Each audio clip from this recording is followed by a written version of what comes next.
Hey guys, welcome back. In today's video I'm going to go through how I painted a couple of recent watercolour paintings and a sticker set that are available in my shop at creaturesofnat.com. So they are all mushroom watercolour paintings, the Amanita type mushroom, that's the red ones, you know, the whimsical ones. So what I did is I'm using ethically sourced paper. It's handmade paper, so I think it's from I can't remember where it's from, but they hand make the paper, and it's really nice paper, and I have a whole lot of it, so I'll try and do some more watercolor paintings. So what I did was I just roughly drew the shape of what I want the mushroom to look like, and then I just went around with my Winsor & Newton watercolors, and I used the ones that are in the tube, but I'm thinking about getting the pan set as well. And I just coloured it in how I wanted it. It was kind of an experiment because I haven't really painted a watercolour mushroom before, so it was all a big learning curve, and I ended up doing 4 of them. So what I did is I started off with the light colour, which was the yellow. I then bled it into the orange, and then finally into the red. And I also used a heat gun just quickly to speed up the drying process. This heat gun is off eBay. It's a pretty cheap one. It's mainly used for like scrapbooking and stuff like that. But it works really great for anything else. So if you need to like melt some monster clay quickly or dry something, it's perfect for that. So it's really handy to have that around. So I decided to go a bit bigger with the mushroom cap. So just pretty much freehanding it here and speeding up the drying process in between. So these paintings sort of are familiar to if you have a look in like textbooks or something and they have like a diagram or something of plant species or even animals and stuff. So this is kind of what I was going for with these paintings, because I've always sort of been into like scientific paintings and stuff like that. So that's kind of what I'm going for here, but I wanted it to give it my own sort of spin on it, however that is, whether it's the handmade paper or something. But yeah, pretty happy with the way it turned out. And the watercolor paper is a little bit different from like standard watercolor paper because it's handmade. It tends to, and I think it's like specifically for watercolor paper. It's more just like general painting or drawing or something like that. But it's sort of, if you work it too much, it starts to pill. And I know just like a good quality watercolor paper doesn't really do that unless you like really work it in with the water. So something you got to be in mind if you're using handmade paper like this, because it's not specifically for watercolors.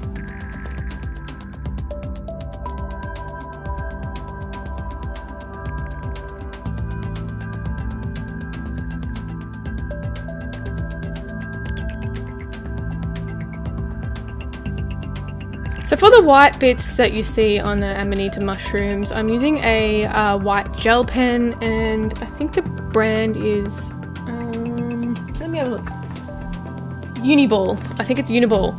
And so I'm just going in and making some uneven dots on top of the mushrooms until I'm happy with the way it looks. So I'm going to let this dry, and it's the final sort of first mushroom we have here. So the second one, I wanted a different angle, and so I wanted a smaller cap on this mushroom. So I just sketched out a rough sort of line of where I want the cap to be, and then I just sort of freehanded the stem.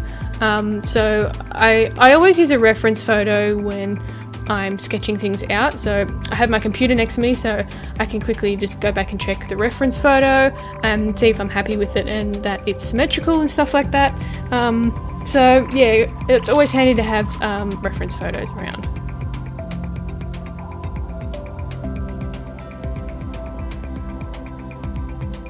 So it turns out I wasn't happy with the placement of that one, so I actually made it quite a bit longer, so it's in the middle of the piece of paper, and I kind of like the way this cap turned out better, so I'm kind of glad I did that too. So as I paint more of these mushrooms, I kind of get a feel for how the shading needs to be and how I want it to be, and how much paint I need on my brush or how watered down it needs to be. So yeah, practice definitely makes perfect, not perfect, but definitely helps. So just practice, practice, practice. I'm not a watercolor painter. I don't know how to do it. It's kind of just me experimenting, but it's something that I've always been interested in, so I thought, why not give it a shot?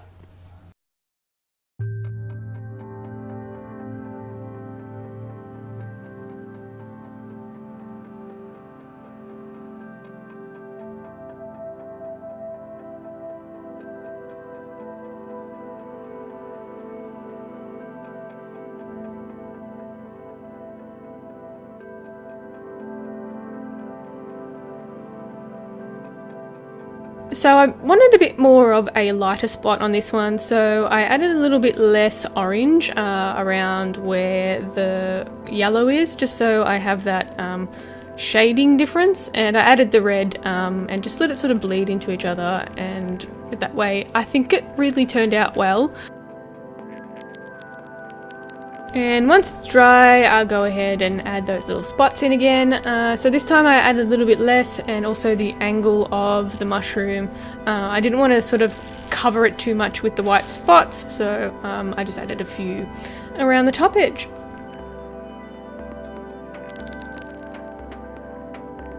Okay, so the next one I wanted to do like more than one mushroom on the one like little stem thing, so I just sketched out a rough pattern, and I made the stems curved this time so I could add a small mushroom next to it, and then sort of combine it together on the same like root ball whenever they have.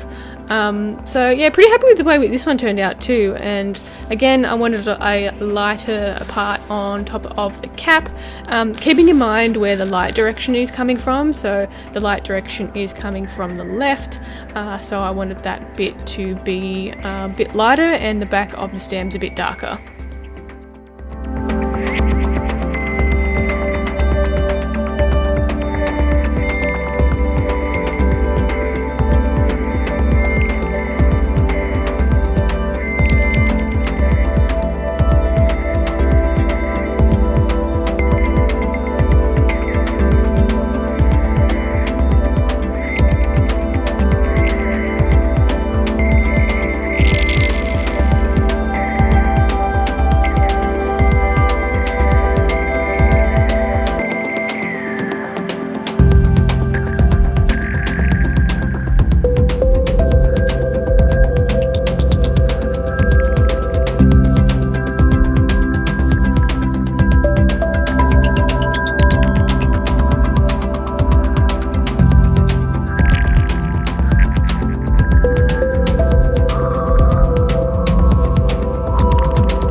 And then onto the final mushroom, and I'm going for the same sort of a view as the first one, but a little bit more refined this time, and a little bit more rounder, the cap that is, and with a different sort of stem. So yeah, kind of like that view, and it's kind of your standard mushroom look, I guess, whatever that means.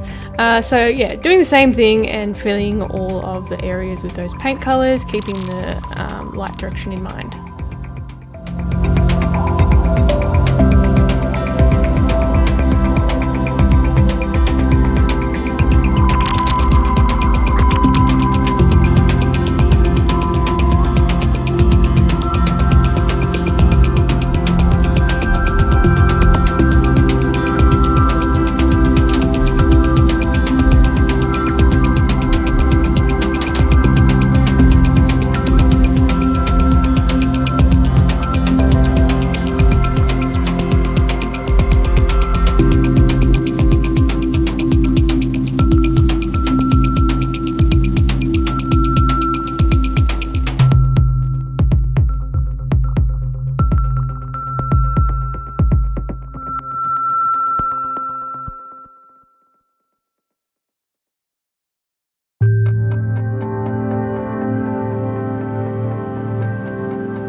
Alrighty, so these 4 paintings will be available in my shop at creaturesofnat.com. I also have a new sticker set which you will see at the end of these 4 painting pictures. It's a Woodland sticker set, so it sort of matches with these watercolours. I also have some other sticker sets available in my shop as well, and I have a few more things to come in the coming months throughout the year, something different, sculptures and more sticker sets and more watercolour paintings and definitely more dolls. And that is it for me today, guys. I hope you enjoyed the video. If you did, give it a thumbs up. Don't forget to subscribe and turn on post notifications.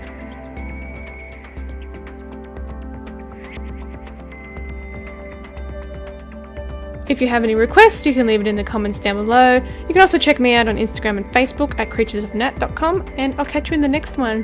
Bye!